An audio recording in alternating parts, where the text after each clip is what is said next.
Hi friends, welcome to my channel మన lectures. మనం previous వీడియోలో మనం ఫస్ట్ సి ప్రోగ్రామ్ ఎలా రాస్తాము అంటే సి ప్రోగ్రామ్ యొక్క స్ట్రక్చర్ ఏంటి, దాని యొక్క సింటాక్స్ ఏంటి అనేది మనం చూసాం లాస్ట్ వీడియో.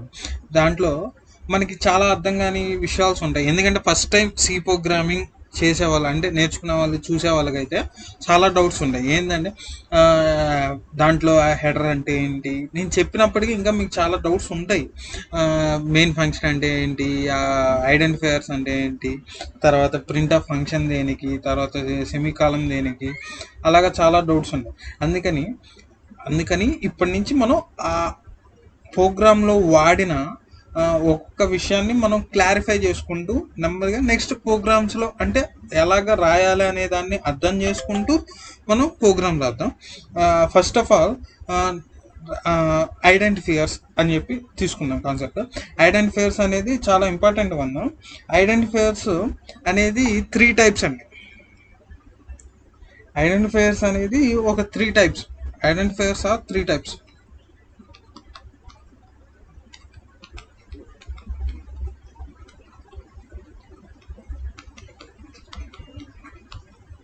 ఫస్ట్ వన్ ఐడెంటిఫైయర్స్లో ఫస్ట్ వన్ ఏంటంటే రిజర్వ్డ్ వర్డ్స్ అండి.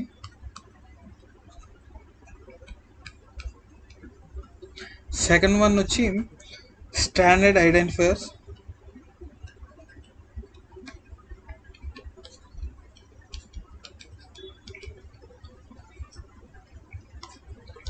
థర్డ్ వన్ వచ్చి programmer created identifiers.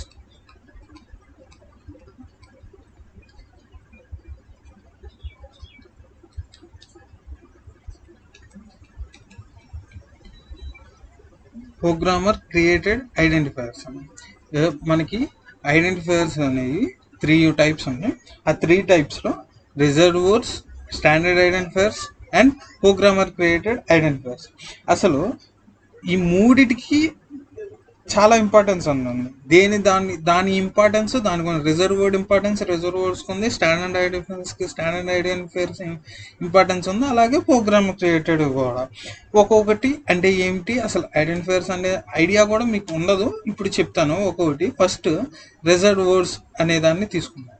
First reserve words తీసుకుంటే, రిజర్వ్ వర్డ్స్ అనేది మనం ప్రతి ప్రోగ్రాంలో కంపల్సరీగా యూజ్ చేసేది రిజర్వ్ వర్డ్ అనేది.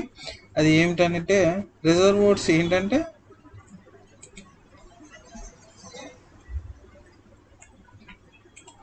Reserve words a reserve word is a word that is predefined. మీకు డెఫినేషన్ రాస్తున్నాను. A reserve word is a word అంటే రిజర్వ్ వర్డ్ అనేది ఒక word that is predefined అంటే అది ఆల్రెడీ డిఫైన్ చేసేసి ఉంది. దానికంటూ ఒక మీనింగ్ని డిఫైన్ చేసేసారు. ఎవరు చేశారండి? Defined by the programmer, by the programming language. అంటే ఈ సి ప్రోగ్రామింగ్ లాంగ్వేజ్ రిటర్న్ చేసేటప్పుడే కొన్ని వర్డ్స్ని రిజర్వ్ చేశారు. రిజర్వ్ అంటే ఆ వాటికే వాడాలి అనే, అంటే బుక్ చేశారు, రిజర్వ్ చేశారు అంటారు కదా, అలాగా వాటికే వాడాలి. అది ఏంటండి రిజర్వ్ వర్డ్స్ ఫర్ దేనికి బుక్ చేశారండి? ఫర్ ఏ స్పెషల్ పర్పస్ అంటే కొన్ని సందర్భాల్లో కొన్ని పదాలే వాడాలి ఈ సి లాంగ్వేజ్లో అనేది. In a specified manner can be used in can only be. అవి ఎప్పుడు యూజ్ చేయాలండి? Used in a specified manner, ఒక మేనర్లోనే వాడాలి. ఫర్ ఇట్స్ ఇంటెండెడ్ పర్పస్ అంటే రిజర్వర్స్ అనేది కొన్ని పదాలు అది ప్రోగ్రామ్ అంటే సి ప్రోగ్రామ్ రాసేటప్పుడే దాన్ని కొన్ని వర్డ్స్ని రిజర్వ్ చేశారు. దేనికంటే కొన్ని స్పెషల్ పర్పసెస్కి ఇన్ స్పెషల్ మేనర్, స్పెసిఫైడ్ మేనర్లో, అంటే ఒక పదమైన ఒక విధానంలో కొన్ని స్పెషల్ పదాలని వాడాలి అని చెప్పి రిజర్వ్ చేశారు. అవి ఏమిటంటే attempts to use reserve words for అంటే ఇప్పుడు ఈ రిజర్వ్ వర్డ్స్ని తీసుకొచ్చి మనం వేరే దానికి వాడాలనుకున్నాం అనుకోండి, అప్పుడు మనకి ప్రోగ్రాంలో ఎర్రర్ వచ్చింది. అసలు ఆ రిజర్వ్ వర్డ్స్ అన్ని ఏంటో కూడా చూద్దాము. ఫస్ట్ ఆ reserve words can also be called as also referred as reserved words, also referred as keywords. ఎక్కువగా కీవర్డ్స్ అనే అంటాము, కానీ అసలు మామూలుగా రిజర్వ్ వర్డ్స్, అసలు దాని మీనింగ్ రిజర్వ్ వర్డ్స్ అది. కాకపోతే రిజర్వ్ వర్డ్స్ అనేది పదం, అసలు పదం. ఈ రిజర్వ్ వర్డ్స్ అనేవి ఏంటి అనేది చూడండి. ఫస్ట్ ఆఫ్ ఆల్ ఇదిగోండి, ఇవి రిజర్వ్ వర్డ్స్. ఈ రిజర్వ్ వర్డ్స్ అనేది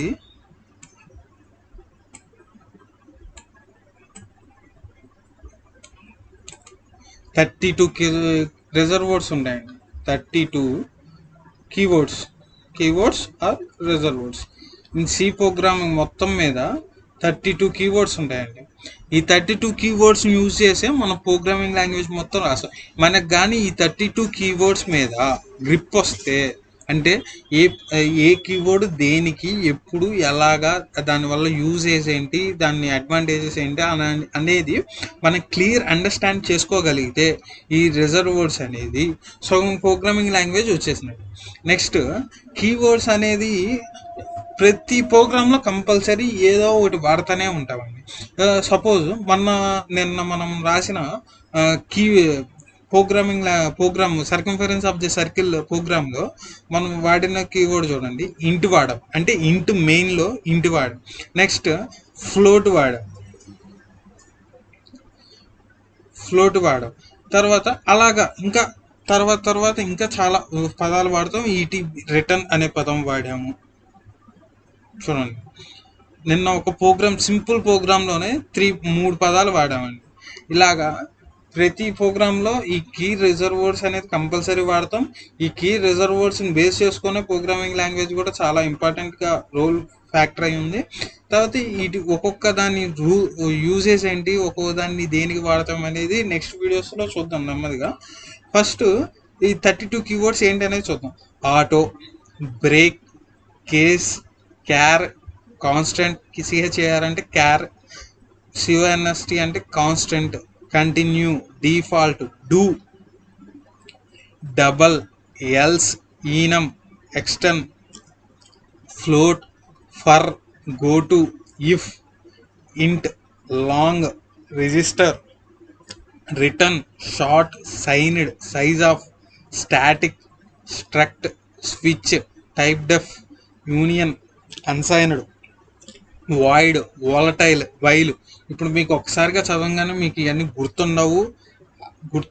కాకపోతే నెక్స్ట్ మీరు ప్రోగ్రామింగ్ లాంగ్వేజ్ చేసే కొద్దీ, అంటే ప్రోగ్రామ్స్ చేసే కొద్దీ మీకు చూడంగానే అర్థమైపోద్ది ఏది రిజర్వ్ వర్డ్, ఏది కీవర్డ్, ఏది కీవర్డ్, ఏది user created, programmer created keywords అనేవన్నీ మీకు తెలిసిపోతూ ఉంటాయి. కాకపోతే ప్రస్తుతానికి ఎన్ని ఉంటాయి అనేది గుర్తుపెట్టుకోండి. 32 కీవర్డ్స్ అనేవి ఉంటాయి. రిజర్వ్ వర్డ్స్ అనేది వన్ టైప్ ఆఫ్ ఐడెంటిఫైయర్ అని చెప్పి గుర్తుపెట్టుకోండి. నెక్స్ట్ రిజర్వ్ వర్డ్స్లో చాలా ఇంపార్టెన్స్ ఉంది. రిజర్వ్ వర్డ్స్కి ఒక్కొక్క దానికి ఒక్కొక్క పర్పస్కి యూజ్ చేస్తాం. అన్ని నెక్స్ట్ అప్కమింగ్ క్లాసెస్లో చూద్దామండి. ప్రస్తుతానికి ఇక్కడ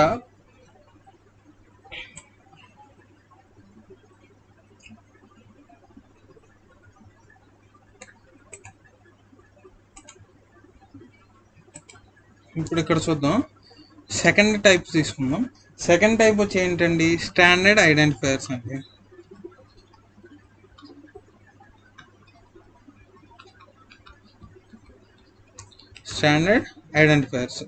స్టాండర్డ్ ఐడెంటిఫైయర్స్ అంటే ఇవి కూడా ప్రోగ్రామర్ క్రియేటెడ్.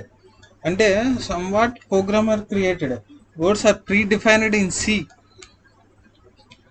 అంటే ఈ కూడా ప్రోగ్రామింగ్ లాంగ్వేజ్ రాసేటప్పుడే సి లాంగ్వేజ్లో ప్రీ డిఫైన్ చేశారు. కాకపోతే but programmer can redefine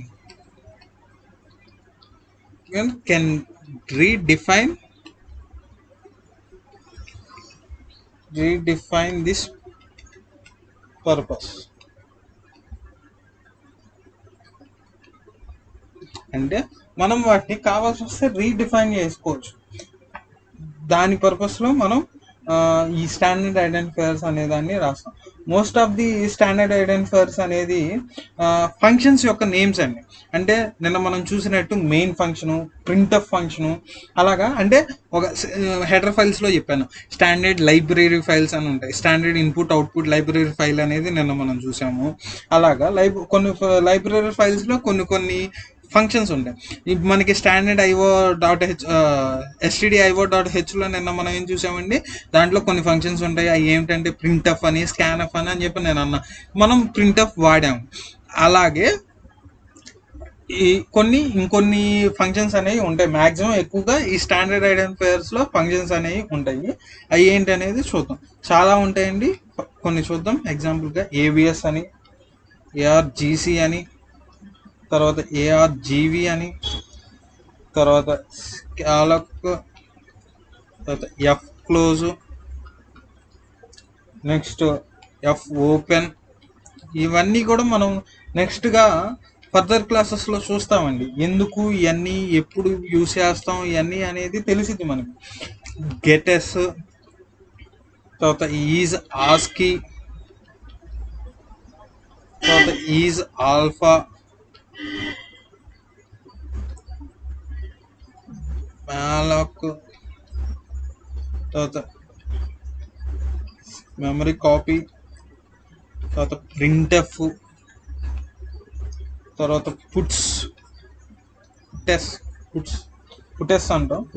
puts, rand, rewind, scanf,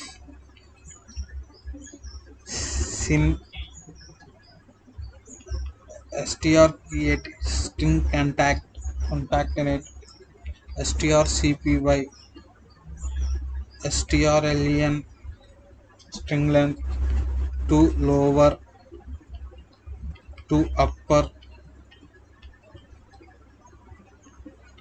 and get c. ఇలాగ చాలానే ఉన్నాయండి పదాలుగా. సపోజ్ మనకు అర్థం కావడానికి ఒకటి తీసుకుందాం. ఇప్పుడు సపోజ్ ఈజీగా, ఇప్పుడు మనకి అంతగా తెలియదు కాబట్టి ఇప్పుడు టు అప్పర్ అనే ఫంక్షన్ తీసుకున్నాం అనుకోండి. ఇప్పుడు టు అప్పర్ అనే ఫంక్షన్లో మనం సపోజ్ టు అప్పర్ అనే ఫంక్షన్ తీసుకుంటే ఇది ఒక ఫంక్షన్ అండి. ఈ ఫంక్షన్లో మనం ఏదైనా సపోజ్ ఇన్పుట్గా మనం టు అప్పర్ అంటే ఏంటండి, అప్పర్ కేసు లోయర్ కేసు అనేది మనకి ఆల్ఫాబెట్స్ ఉన్నాయి కదా. అప్పర్ కేస్ ఇది టు అప్పర్ అంటే ఏదైనా ఆల్ఫాబెట్ని మనం లోయర్ కేసులో ఇచ్చామనుకోండి. ఇప్పుడు స్మాల్ ఏ అంటే లోయర్ కేసు ఏ ఇచ్చామనుకోండి, ఈ ఫంక్షన్కి ఇస్తే అది ఇన్పుట్గా తీసుకొని అవుట్పుట్గా మనకి ఏం ప్రింట్ చేసిద్దండి, క్యాపిటల్ ఏ అంటే అప్పర్ ఏ అనేదాన్ని మనకి అవుట్పుట్ ఇచ్చిద్దండి. అంటే ఏదైనా ఒక కేస్ ఆఫ్ ఒక లోయర్ కేసులో ఉన్న క్యారెక్టర్స్ని అప్పర్ కేసులోకి కన్వర్ట్ చేయాలంటే టు అప్పర్ అనే ఫంక్షన్ యూస్ చేసి ఈజీగా మనం కన్వర్ట్ చేసేసుకోవచ్చు. అలానే వైస్ వర్సా టు లోయర్ అని చెప్పని ఇక్కడ ఉంది ఫంక్షన్. అంటే ఏదైనా ఒకటి అప్పర్ కేసులో ఫంక్షన్ ఇస్తే దాన్ని లోయర్ కేసులో కన్వర్ట్ చేయడానికి ఈ ఫంక్షన్ యూజ్ చేసి రాయొచ్చు. ఈ ఫంక్షన్ లేకుండా కూడా మనం కన్వర్ట్ చేసుకోవచ్చు. కాకపోతే ఫంక్షన్ అలాగా ఒకే ప్రోగ్రామ్లో ఇన్ని ఫంక్షన్స్ మనం రాస్తూ ఉంటే ప్రోగ్రామ్ అనేది పెద్దదైపోతుంది. అందుకని ఆల్రెడీ ప్రీ డిఫైన్డ్గా ఒక లైబ్రరీ ఫంక్షన్లో కొన్ని ఫంక్షన్స్ రెగ్యులర్గా యూజ్ చేసాయి, అంటే మెయిన్గా ఇంపార్టెంట్ అయినవి ఆల్రెడీ లైబ్రరీలో డిఫైన్ అయి ఉంటాయి. మనం అలాంటి వాటికి ఫంక్షన్ విడిగా రాయకుండా ఆ కాల్ చేసి, అంటే ఆ పేరుని వాడి మనం దాన్ని అవుట్పుట్ని గ్యాదర్ చేసుకోవచ్చు, అంటే అవుట్పుట్ని తెచ్చుకోవచ్చు. అలాంటి యూజెస్ ఉన్నాయి కాబట్టి అది స్టాండర్డ్ ఐడెంటిఫైయర్స్. ఇవి వచ్చి స్టాండర్డ్ ఐడెంటిఫైయర్స్. ఇందాక మనం చూసింది key reserve words or keywords. ఇప్పుడు నెక్స్ట్ థర్డ్ కేసు ఏంటంటే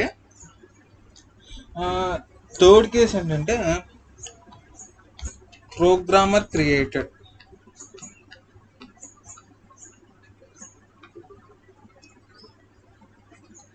ఐడెంటిఫైయర్స్.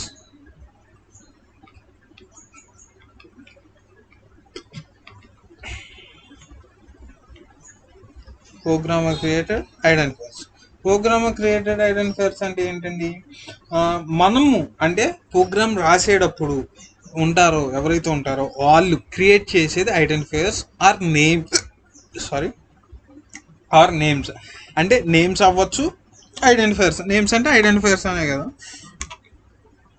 సపోజ్ మనకు అర్థం కావాలంటే బాగా నిన్న మనం తీసుకున్న ప్రోగ్రామింగ్ లాంగ్వేజ్ తీసుకుందాం. నిన్న మనం ఏం ప్రోగ్రామ్ రాసామండి? ఫస్ట్ మనం ఫస్ట్ హెడర్ ఫైల్, దీని లైబ్రరీ ఫంక్షన్ అంటారు అన్నాను. హెడర్ ఫైల్ ఇది. తర్వాత ఇంట్ మెయిన్ అనేది ఫంక్షన్ అని చెప్పాను. ఇది ఏంటండి? Standard library function. ఇదేమిటి? Standard identifier. తర్వాత ఈ ఫ్లోట్ అనేది ఏంటండి? ఈ ఫ్లోట్ కానీ ఈ ఇంట్ కానీ ఇవేంటండి? Reserved words or keywords. మరి మనం స్టాండర్డ్ ఐడెంటిఫైయర్స్ ఇదిగోండి, ఇది స్టాండర్డ్ ఐడెంటిఫైయర్, ప్రింట్ఎఫ్ కూడా స్టాండర్డ్ ఐడెంటిఫైయర్. కానీ ఇప్పుడు ప్రోగ్రామర్ క్రియేటెడ్ ఐడెంటిఫైయర్స్ అంటే ఏంటండి? మనం సర్కంఫరెన్స్ క్యాలిక్యులేట్ చేయడానికి మనకేం కావాలన్నాము? రేడియస్ కావాలి, సర్కంఫరెన్స్ అంటే ఒక వేరియబుల్ కావాలి, వేరియబుల్ ఆర్ నేమ్ కావాలి కదా. వీటినే మనం ఇక్కడ డిఫైన్ చేసాం. వీటిని ఏమంటారండి? User created. అంటే ఈ మనం క్రియేట్ చేసాం, ఇది ఆల్రెడీ ప్రోగ్రామర్ క్రియేట్ చేసింది కాదు. సిలో ఏమేమి క్రియేట్ అయి ఉంటాయి? మెయిన్ ఫంక్షన్, ప్రింట్ఎఫ్ ఫంక్షన్స్, అలాంటివన్నీ user pre defined functions. But ఈ రిజర్వ్డ్ కీవర్డ్స్ ఇవన్నీ యూజర్ ప్రీ డిఫైన్డ్. బట్ ఈ ఫంక్షన్స్ అనేది స్టాండర్డ్ లైబ్రరీలో ఉంటాయి. కానీ ఈ రేడియస్, సర్కంఫరెన్స్, లేదంటే ఇప్పుడు మనం ఏదైనా ఎడిషన్ చేయాలనుకోండి, లేదంటే ఏదైనా ఒక క్యాలిక్యులేట్ చేయాలనుకోండి, టోటల్ అమౌంట్ అని చెప్పి తీసుకున్నాం అనుకోండి, అవి అన్నీ ఏంటంటే మనం క్రియేట్ చేసేది, మన అవసరానికి తగ్గట్టుగా మనం క్రియేట్ చేసేది. వీటిని యూజర్ క్రియేటెడ్ ఐడెంటిఫైయర్స్ అంటారు. ఓకేనా? ఇది డిఫరెన్స్. మనకి 3 types ఆఫ్ ఐడెంటిఫైయర్స్ అనేది ఇగోండి ఇక్కడ 3 చూపించాను. ఇది రిజర్వ్ కీవర్డ్, ఇక్కడ వచ్చి స్టాండర్డ్ ఐడెంటిఫైయర్, ఇవి వచ్చి మా యూజర్ క్రియేటెడ్ ఐడెంటిఫైయర్స్. బట్ ఈ రిజర్వ్ కీవర్డ్స్ని వీటి పర్పస్కే వాడాలి, వేరే దానికి వాడడానికి ఉండదు. ఇవి ఏంటంటే ఇవి కూడా మ్యాక్సిమం వాటి పర్పస్కే వాడతాము. కావాలనుకుంటే వీటిని మనం క్రియేట్ చేసుకోవచ్చు, లేదంటే ఉన్న వాటిని మాడిఫై చేసుకోవచ్చు మ్యాక్సిమం కుదిరితే అది. కానీ ఇవి మనం క్రియేట్ చేసేది, అందుకని మనకి కొన్ని కండిషన్స్ ఉన్నాయి. ఇవి ఎలా పడితే అలాగా క్రియేట్ చేయకూడదు యూజర్ అనేవాడు. వీటికంటూ కొన్ని రూల్స్ ఉన్నాయి, కండిషన్స్ ఉన్నాయి, అలానే వాడాలి.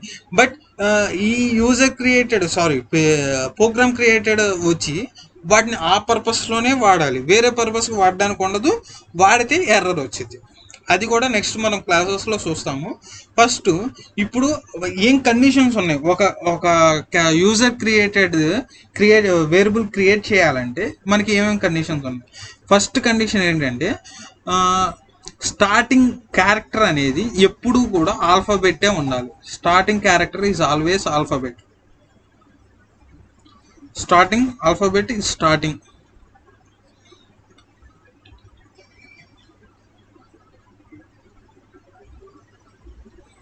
అది లోవర్ కేస్ అవ్వచ్చు, అప్పర్ కేస్ అవ్వచ్చు. స్టార్టింగ్ క్యారెక్టర్ మాత్రం ఎప్పుడూ కూడా ఆల్ఫాబెట్టే ఉండాలండి. నెక్స్ట్ స్టార్టింగ్లో డిజిట్స్ అనేవి ఉండగలవు. నాట్ స్టార్ట్ విత్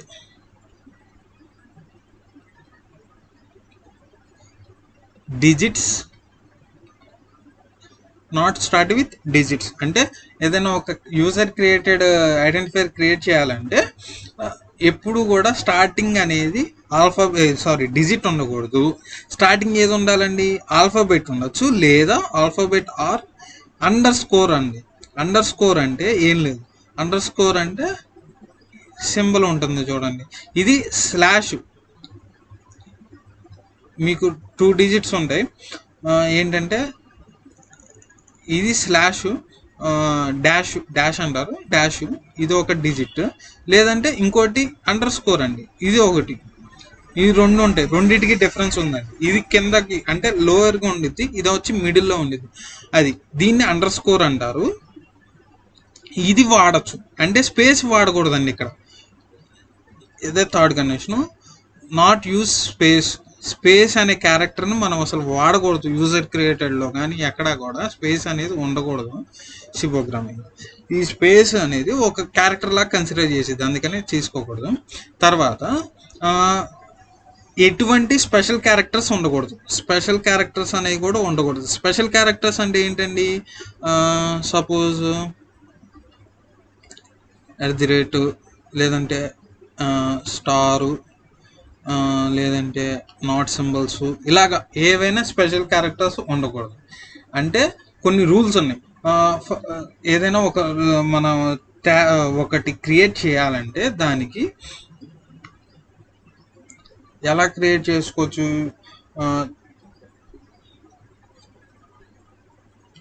సర్కంఫరెన్స్, ఇదిగోండి ఇది ఒకటి మనం క్రియేట్ చేసింది. అలానే రేడియస్ క్రియేట్ చేసాం, రేడియస్, తర్వాత సమ్ము, తర్వాత ఇంకా ఏదైనా మల్టిప్లై, అమౌంట్. ఈ క్రియేట్ చేసే ఐడెంటిఫైయర్స్ కూడా మనం చేసే ప్రాబ్లంకి అంటే మనం చేసే ప్రోగ్రామ్కి రిలేటెడ్గా, అంటే చూడంగానే మనకి ఈ పదం మల్టిప్లై అంటే మనం మల్టిప్లికేషన్ చేయడానికి వాడుతున్నాము. ఇది సర్కంఫరెన్స్ అంటే సర్కంఫరెన్స్ ఒక వాల్యూని స్టోర్ చేసుకుంటున్నాం. రేడియస్ అంటే రేడియస్ ఆఫ్ ఏ సర్కిల్ యొక్క రేడియస్ని మనం దీంట్లో యూజ్ చేస్తున్నాం అని చెప్పి అలాగా మనకి అర్థమయ్యేటట్టు అలాంటి వర్డ్స్నే యూజ్ చేయాలండి. అలా కాకుండా వేరే పడితే యూజ్ చేయొచ్చు, కాదని కాదు, యూజ్ చేస్తే తర్వాత మనకి రెఫరెన్స్ పర్పస్ అంటే ఒక 10 days తర్వాత, ఒక 1 month తర్వాత మనం చూస్తే మనకు అర్థం కాదు. అందుకని ఎప్పుడు కూడా గుడ్ ప్రోగ్రామింగ్ స్కిల్స్ ఏంటంటే మనం దానికి అంటే ఆ ప్రోగ్రామ్కి ఆ ప్రాబ్లంకి రిలేటెడ్ కీవర్డ్స్ రిలేటెడ్ వర్డ్స్ని యూజ్ చేయాలి. అది మా గుడ్ ప్రోగ్రామింగ్ అంటే. తర్వాత ఎలాంటి ఇన్వాలిడ్ చూద్దాం. కొన్ని ఇన్వాలిడ్ నేమ్స్ ఆర్ ఐడెంటిఫైయర్స్ ఏంటంటే, ఇన్వాలిడ్ ఏంటండి, 4AB7 ఇదిగోండి ఇక్కడ ఒక రూల్ని బ్రేక్ చేసింది. స్టార్టింగ్ క్యారెక్టర్ అనేది 4 అనేది డిజిట్. మనం ఏం చెప్పామండి, నాట్ స్టార్ట్ విత్ డిజిట్ అన్నాం, అంటే ఈ రూల్ని బ్రేక్ చేసింది. కాబట్టి ఇది వ్యాలిడ్ కాదు, invalid identifier user created. Next E*6 అంటే ఇక్కడ చూడండి, స్టార్టింగ్ లెటర్ ఆల్ఫాబెట్టే ఉంది, ఈ రూల్ని బ్రేక్ చేయలేదు. ఇది నాట్ స్టార్ట్ విత్ డిజిట్, ఈ రూల్ని బ్రేక్ చేయలేదు. నెక్స్ట్ నో స్పేసెస్, ఇది లేదు, బ్రేక్ చేయలేదు. తర్వాత స్పెషల్ క్యారెక్టర్స్ ఉండకూడదు అని చెప్పాను, అసలు ఈ రూల్ని బ్రేక్ చేసింది. ఇక్కడ స్పెషల్ క్యారెక్టర్ ఉంది కాబట్టి ఇది కూడా వ్యాలిడ్ కాదు. నెక్స్ట్ ఇంకోటి చూద్దాం, క్యాలిక్యులేట్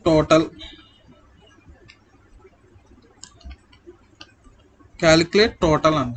ఇక్కడ కూడా ఇది కూడా ఇన్వాలిడ్. ఎలాగంటారు, ఇక్కడ ఇది స్పేస్ ఇచ్చింది, అంటే స్పేస్ ఉండకూడదని చెప్పానా లేదా, స్పేస్ ఉండకూడదు, కాబట్టి ఇది కూడా invalid user name. Next while అనేది ఎందుకు, వైల్ అనేది మనం ఏం చెప్పాము, అది reserve keyword.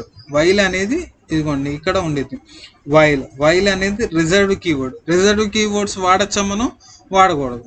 I only are reserved keyword for that special purpose only we use. Other than that we can't use any reserved keywords in other cases. వాడకూడదు, వేరే పర్పస్కి వాడకూడదు అండి. ఇది కొన్ని valid user created names. Next ఇంకో suggestion ఏంటంటే, ఇవేమి రూల్స్ కాదు, సజెషన్ ఏంటంటే, మనం ఇప్పుడు ఇలాగా క్యాలిక్యులేట్ టోటల్ అని ఉంది, క్యాలిక్యులేట్ టోటల్ అని ఉన్న చోట స్పేస్ ఇవ్వకూడదు. కాబట్టి ఎక్కువగా ఎలా యూజ్ చేస్తారంటే, క్యాల్కులేట్ అండర్ స్కోర్ ఇచ్చి యూజర్ అని రాస్తారండి. క్యాలిక్యులేట్ యూజర్ అని ఇస్తారు. అంటే ఇది స్పేస్ కాదు, అండర్ స్కోర్స్. మనం ఏమని చెప్పాం, అండర్ స్కోర్స్ని వాడుకోవచ్చు, అండర్ స్కోర్స్ని వాడుకోవచ్చు అని. అందుకని ఇది ఇది వ్యాలిడే. బట్ దీనికన్నా ఎక్కువగా మంచిగా మనకి ఈజీగా ఉండాలంటే స్టార్టింగ్ మొత్తం అన్నీ కూడా లోయర్ కేస్ రాస్తారు. తర్వాత మనం డిఫరెన్షియేట్ చేయడానికి, అంటే ఇది 2 వర్డ్స్ని కంబైన్ చేసిందని చెప్పి మనకి డిఫరెన్షియేట్ చేయడానికి సెకండ్ వర్డ్లోని స్టార్టింగ్ క్యారెక్టర్ అనేది క్యాపిటల్ రాస్తారు. అదిగోండి, క్యాలిక్యులేట్ యూజర్. ఇప్పుడు టోటల్ అమౌంట్,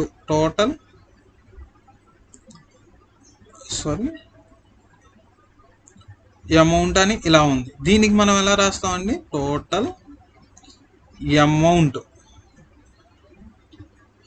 మనకి డిఫరెన్స్ తెలిసిద్దండి. అది ఒక 5-6 వర్డ్స్ తేడా ఉంటే మనకి తేడా తెలిసింది. ఈ రాసే ఈ క్రియేట్ చేసే యూజర్ వర్డ్స్ కూడా మనం ఎప్పుడు కూడా మరీ పెద్దగా ఉండేటట్టుగా చూసుకోకూడదు. ఒక 13 to 20 డిజిట్స్ లోపల ఉండేటట్టు, మినిమం 13 డిజిట్స్, ఇంకా తక్కువ ఉన్నా పర్లేదు, 13 డిజిట్స్ అట్లీస్ట్ మ్యాక్సిమం చూసుకొని. ఇంకా కాదనుకుంటే 20 డిజిట్స్ వరకు వెళ్ళండి తప్ప అంతకుమించి వెళ్ళదు. ఎందుకని చెప్తున్నానంటే, ఇప్పుడు 20 డిజిట్స్ కన్నా ఎక్కువ ఉందనుకోండి, ఇప్పుడు పెద్ద పేరు తీసుకున్నాను, గివెన్ టోటల్ అమౌంట్ అని చెప్పి తీసుకున్నాను అనుకోండి, ఇదేంటి ఇంత పెద్ద పేరు. ఇప్పుడు అది ప్రోగ్రాంలో మనం ఈ వేరియబుల్ని వాడతాం. ఇప్పుడు ఎలాగైతే రేడియస్ని ఇక్కడ క్రియేట్ చేసి, రేడియస్ని కానీ సర్కంఫరెన్స్ కానీ క్రియేట్ చేసామో వాటిని ఇక్కడ వాడతాం. ఇక్కడ ఒకసారే వాడడం, ఇంకో ప్రోగ్రాంలో 10 సార్లు వాడాల్సి వచ్చింది. అలా వాడేటప్పుడు మనం అంత పెద్ద ప్రోగ్రామ్, అంత పెద్ద వర్డ్ని మనం టైప్ చేసేటప్పుడు ఏమైనా మిస్టేక్స్ అవ్వచ్చు. అంతంత వర్డ్స్ని టైప్ చేయాలన్నా మనకి కూడా కొంచెం ఇబ్బందిగా ఉండొచ్చు. అందుకని మ్యాక్సిమం చిన్నవి, దానికి మళ్ళీ ప్రాబ్లంకి రిలేటెడ్గా వర్డ్స్ని యూజ్ చేస్తూ ఉంటే మనకి ప్రోగ్రామ్ అనేది నీట్గా, మనకి గుడ్ లుకింగ్గా ఉండిద్ది, అంటే బాగుండిద్ది ప్రోగ్రామ్ అనేది. అది దాని మీనింగ్. ఇలాగా యూజర్ క్రియేటెడ్ కీవర్డ్స్ అనేది రాస్తామండి.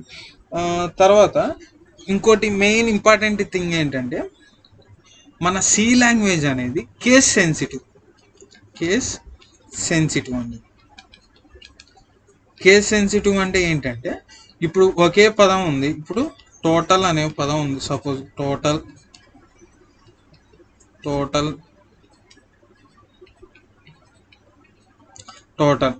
ఈ 3 కూడా టోటలేనండి. మనం జనరల్గా ఈ టోటల్ అంటే ఇదే తీసుకుంటాం. కానీ సి ప్రోగ్రాంలో ఇది మొత్తం లోయర్ కేసులో ఉంది. అంటే ఇది ఒక యూజర్ క్రియేటెడ్, ఇది ఒక యూజర్ క్రియేటెడ్. అంటే ఫస్ట్ది అప్పర్ కేసులో ఉంది, మీదే అన్ని లోయర్ కేసులో ఉంది. ఇది ఒక క్రియేటెడ్, ఈ మొత్తం అప్పర్ కేసు, అంటే ఇది ఒక యూజర్ క్రియేటెడ్. కానీ మనం ఏమనుకుంటాం, ఏదైనా టోటలే కదా అని చెప్పి మనం అనుకుంటాం. జనరల్గా 3 మనం జనరల్గా టోటల్ అనేది ఒక వేరియబుల్ అనుకుంటాం. కానీ సి ప్రోగ్రామింగ్లో అలా కాదండి. కేస్ సెన్సిటివ్ అంటే, ఇప్పుడు మనం రేడియస్, సపోజ్ మనకి ఈజీగా అర్థం కావడానికి నిన్నటి ప్రోగ్రామే నేను రెఫరెన్స్ చేసి చెప్తున్నాను. అందుకని ఫస్ట్ ప్రోగ్రామ్ చేసి దానికి రెఫరెన్స్గా, దానికి రిలేటెడ్ చేస్తూ మనం పదాలన్నింటినీ ఒక్కోటి దేనికి వాడాం, ఎందుకు వాడాం, ఏంటి అనేది చెప్తున్నాం. ఇప్పుడు ఇక్కడ నేను రేడియస్ అనేది మొత్తం లోయర్ కేసులో తీసుకున్నానండి. ఈ రేడియస్ అని తీసుకొని, కానీ ఇక్కడ వాడేటప్పుడు సపోజ్ నేను రేడియస్ అని లోయర్ కేసులో తీసుకోకుండా క్యాపిటల్ కేస్ కానీ, లేదంటే కంబైన్ లోయర్ అప్పర్ 2 కేసెస్ తీసుకొని కానీ రేడియస్ అని చెప్పి ఇప్పుడు తీసుకున్నాను అనుకోండి, రేడియస్ ఈక్వల్ టు 2 అని రాశాను అనుకోండి, ఇది మనకి ఎర్రర్ చూపించింది. ఎందుకంటే ఈ రేడియస్ అనే పదాన్ని మనం డిక్లేర్ చేయాలి, అంటే క్రియేట్ చేయలేదు, డైరెక్ట్గా వాడుతున్నాం. ఇక్కడ ఏంటి, మన ఫ్లోట్ అని చెప్పి ఇక్కడ మనం క్రియేట్ చేస్తున్నాం. ఇది క్రియేషన్ అండి, అంటే డిక్లరేషన్ అంటారు. క్రియేషన్ అంటే డిక్లరేషన్. ఇక్కడ అంటే వేరియబుల్స్ని డిక్లేర్ చేస్తాం, అంటే నేమ్స్ని మనం డిక్లేర్ చేస్తాం. కానీ ఇక్కడ ఫస్ట్ ఈ రేడియస్ అనేది ఇక్కడ ఎక్కడైనా ఉందా అని చూసుకునేదండి కంపైలర్ అనేది. ఇక్కడ ఎక్కడా లేకపోయేసరికి మనకి ఎర్రర్ని చూపించింది. ఎందుకంటే, కానీ మనం ఏమనుకుంటాం, రేడియస్ అనేది ఇచ్చాం కదా అనుకుంటాం. కానీ ఇక్కడ ఈ లోయర్ ఆర్ ఉంది, ఇక్కడ అప్పర్ ఆర్ ఉంది. కాబట్టి ఈ 2 చేంజ్ ఉంది, డిఫరెన్స్ ఉంది. కాబట్టి కంపైలర్ అనేది అండర్స్టాండ్ చేసుకోలేదు, అప్పర్ వేరు లోయర్ వేరు అనేది మనం గుర్తుంచుకోవాలి. కాబట్టి మనం ఎప్పుడైనా సరే ఒక వేరియబుల్ని క్రియేట్ చేసినప్పుడు ఈ రేడియస్ అనేది మొత్తం లోయర్ కేసులో ఉంటే దాన్ని యూస్ చేసేటప్పుడు కూడా మొత్తం లోయర్ కేసులోనే యూస్ చేయాలండి. ఒకసారి లోయర్ కేసులో క్రియేట్ చేసి అప్పర్ కేసులో వాడతాము, లేదంటే అప్పర్ కేసులో క్రియేట్ చేసి లోయర్ కేసులో వాడతామంటే కుదరదు. ఎందుకంటే సి అనేది కేస్ సెన్సిటివ్ లాంగ్వేజ్. అనేది మనం గుర్తుంచుకోవాలి. ఇది ఐడెంటిఫైయర్స్ గురించి. ఐడెంటిఫైయర్స్ అంటే ఇప్పుడు మొత్తం టోటల్ ఓవరాల్గా ఏం తెలుసుకున్నాం అనేది ఒకసారి మళ్ళీ బ్రీఫ్గా చెప్తానండి అంతే. ఐడెంటిఫైయర్స్ అనేది 3 టైప్స్ ఉంటాయి. ఒకటి రిజర్వ్ వర్డ్.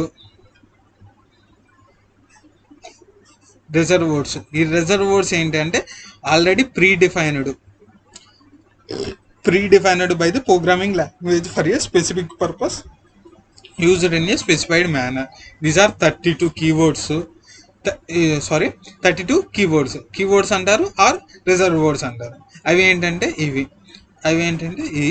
వీటిని ఉపయోగించుకొని మనం ప్రోగ్రామింగ్ లాంగ్వేజ్ మొత్తం రాస్తాం. సి ప్రోగ్రామింగ్ మొత్తం రాస్తాము.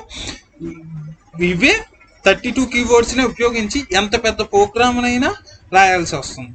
అది ఈ కీవర్డ్స్ అనేది only defined for specific purpose. We use only these keywords in that specified manner only for that specific purpose only. Other than that we can't use these specified or reserved keywords in any other cases also. If we use it, then we get a error in the program. Next one ఏంటండి, standard identifier. ఇవి కూడా user predefined, అవసరమైతే మనము create చేసుకోవచ్చు. కొన్ని ఫంక్షన్స్ని మనము programme చేసుకొని వాటిని మనము లైబ్రరీ ఫంక్షన్స్లోకి సేవ్ చేసుకొని వాటిని మనం యూజ్ చేసుకోవచ్చు ఎప్పుడు కావాలంటే అప్పుడు. అవి యూజర్ క్రియేటెడ్ లైబ్రరీ ఫంక్షన్స్ ఉంటాయి, అలాగా అన్నీ చేయొచ్చు. అవన్నీ నెక్స్ట్ క్లాసెస్లో చూద్దాం. ఫస్ట్ ప్రస్తుతానికి ఏం గుర్తుపెట్టుకుంటారంటే స్టాండర్డ్ ఐడెంటిఫైయర్స్ అనేది మ్యాక్సిమం ఫంక్షన్స్ అనేవి ఉంటాయి. ఆ ఫంక్షన్స్ యూజ్ చేసి మనం ఒక స్పెసిఫిక్ పర్పస్ని మనం యూజ్ చేసుకుంటాం. ఇలాగా అప్పర్ని లోయర్కి చూసుకోవడానికి. లేదా సపోజ్ ర్యాండమ్ తీసుకుంటే ర్యాండ్ అంటే ర్యాండమ్ అని అర్థం. దాన్ని షార్ట్కట్లో ర్యాండమ్ రాస్తారు. అది ర్యాండ్ అనే ఫంక్షన్ యూజ్ చేసుకొని మనం జనరల్గా ఏం క్రియేట్ చేయొచ్చు అంటే ర్యాండమ్ అని చెప్పి మనకి నెంబర్స్ కావాలనుకోండి. నెంబర్స్ మనం ఒక రేంజ్ ఇచ్చామనుకోండి, 100 నుంచి 200 లోపల మనకి ర్యాండమ్గా ఒక నెంబర్ కావాలన్నా 5 నెంబర్స్ కావాలన్నా అక్కడ మనం దీనికి ఒక స్పెసిఫిక్ సింటాక్స్ ఉండేదండి, ఎలా యూజ్ చేయాలి ఏంటి అనేది ఉండేది. ఆ యూజ్ చేసుకొని మనం 1 or more నెంబర్స్ని మనం అవుట్పుట్గా తెచ్చుకోవచ్చు. ర్యాండమ్గా ఒక్కొక్క నెంబర్ని తెచ్చుకోవచ్చు మనం. అది దీని యొక్క యూజెస్. స్టాండర్డ్ ఐడెంటిఫైయర్స్ అనే వాటిని యూజ్ చేసుకొని అలాంటి యూజెస్లో మనం ఈ స్టాండర్డ్ ఐడెంటిఫైయర్స్ని యూజ్ చేస్తాం. నెక్స్ట్ ప్రోగ్రామర్ క్రియేటెడ్ ఐడెంటిఫైయర్స్ అంటే మనకు కావాల్సిన వేరియబుల్స్. అంటే జనరల్గా చెప్పుకోవాలనుకుంటే మ్యాథ్స్ పర్పస్లో మనకి కొన్ని వేరియబుల్స్ కావాల్సి వస్తే ఆ వేరియబుల్స్ని మనం ఇక్కడ డిక్లేర్ చేసుకుంటాం. ఈ డిక్లరేషన్ అంటే ఏంటి, నెక్స్ట్ అవన్నీ ఇంకా ఫర్దర్గా నేర్చుకుంటాం. ఫస్ట్ ఇవి వేరియబుల్స్. జనరల్గా మనం చెప్పుకోవాలనుకుంటే వేరియబుల్స్ ఇవి వచ్చి మనం క్రియేట్ చేసుకుంటాం. ఇవి కేస్ సెన్సిటివ్. ఈ విషయాన్ని బాగా గుర్తుపెట్టుకోండి. మళ్ళీ ఈ యూజర్ క్రియేటెడ్ అనేది కీవర్డ్స్ కానీ స్టాండర్డ్ ఐడెంటిఫైయర్స్ కానీ మ్యాచ్ అవ్వకూడదు. అంటే ఆ పదాలుగా ఉండకూడదు. ఉంటే మళ్ళీ ఎర్రర్ వచ్చింది అని చెప్పి చెప్తున్నాను మీకు, మీరు గుర్తుపెట్టుకోవాలి. నెక్స్ట్ ఈ రిజర్వ్ కీవర్డ్స్ని క్రియేట్ చేసేటప్పుడు కూడా కొన్ని రూల్స్ ఉన్నాయి. ఏంటంటే ఫస్ట్ క్యారెక్టర్ అనేది ఆల్ఫాబెట్ అయి ఉండాలి లేదా అండర్స్కోర్ అయి ఉండాలి. అంతకు మించి ఈ రెండు కాకుండా వేరేది ఏది అయి ఉండకూడదు. తర్వాత నెక్స్ట్ కావాలంటే ఇప్పుడు టోటల్ 5 అని రాసుకోవచ్చు. ఇప్పుడు డిజిట్ ఉండొచ్చు కానీ స్టార్టింగ్లో డిజిట్ అనేది ఉండకూడదు. 5 టోటల్ అని చెప్పని ఉండకూడదు, ఎందుకంటే స్టార్టింగ్ డిజిట్ ఉండకూడదు. ఇది ఉండొచ్చు. తర్వాత స్టార్టింగ్ లోవర్ కేస్ ఉండొచ్చు, అప్పర్ కేస్ ఉండొచ్చు. ఆ అమౌంట్ అన్నప్పుడు స్టార్టింగ్ క్యాపిటల్ ఉండొచ్చు, లోయర్ ఉండొచ్చు, ఏదైనా ఉండొచ్చు, కాకపోతే ఆల్ఫాబెట్ అయి ఉండాలి. తర్వాత under score is lower, sorry ఇది కీవర్డ్ అయింది, ఇది ఇన్వాలిడ్ అయిపోద్ది. నెక్స్ట్ ఇప్పుడు సపోజ్ సమ్ అనుకోండి, మనకు కావాల్సి వస్తే స్టార్టింగ్ మనం ఇలాగా అండర్ స్కోర్స్ యూజ్ చేసుకొని ఇలా క్రియేట్ చేసుకోవచ్చు. ఇది కూడా వ్యాలిడ్, సమ్ అనేది కూడా ఇలా కూడా రాసుకోవచ్చు. ఇది తర్వాత ఈ యూజర్ క్రియేటెడ్ వర్డ్స్లో స్పేస్ అనేది ఉండకూడదు, స్పేస్ అనేది యూజ్ చేయకూడదు. స్పేస్ బదులే మనం అండర్ స్కోర్ని యూజ్ చేస్తాం, అది గుర్తుపెట్టుకోవాలి. తర్వాత స్పెషల్ క్యారెక్టర్స్ అనేది ఎక్కడా యూజ్ చేయకూడదు. డిజిట్స్ అనేది స్టార్టింగ్ యూజ్ చేయకూడదు, తర్వాత ఎక్కడైనా యూజ్ చేయొచ్చు. కానీ స్పెషల్ క్యారెక్టర్స్ అనేది అసలు ఆ వర్డ్లోనే స్పెషల్ క్యారెక్టర్ ఉండకూడదు. అది మనకి ఇంపార్టెంట్గా మనం గుర్తుపెట్టుకోవాల్సిన rules for creation of user created identifiers. ఇది మనం ఐడెంటిఫైయర్స్ అంటే ఏంటంటే ఇది అండి. నెక్స్ట్ వీడియోలో మనం ఫంక్షన్, మెయిన్ ఫంక్షన్ అంటే ఏంటి, మెయిన్ ఫంక్షన్లో అసలు అంటే ఏంటంటే డీటెయిల్గా కాదు, గ్రిప్గా అంటే ఒక మాదిరిగా మనం ఒక ఐడెంటిటీ మనకు ఒక నాలెడ్జ్ కోసం చెప్పుకుందాం. తర్వాత ప్రింట్ఎఫ్ ఫంక్షన్, అలాగా నెక్స్ట్ నెమ్మదిగా ఒక్కొక్క టాపిక్ని కవర్ చేసుకుంటూ ఒక్కొక్కటి చేసుకుంటూ దానికి సంబంధించిన ఎగ్జాంపుల్ ప్రోగ్రామ్స్ కూడా నేను చూపిస్తాను, మీరు కూడా ప్రాక్టీస్ చేయండి. This is the end of this video. Thanks for watching the video and please subscribe to Mana Lectures.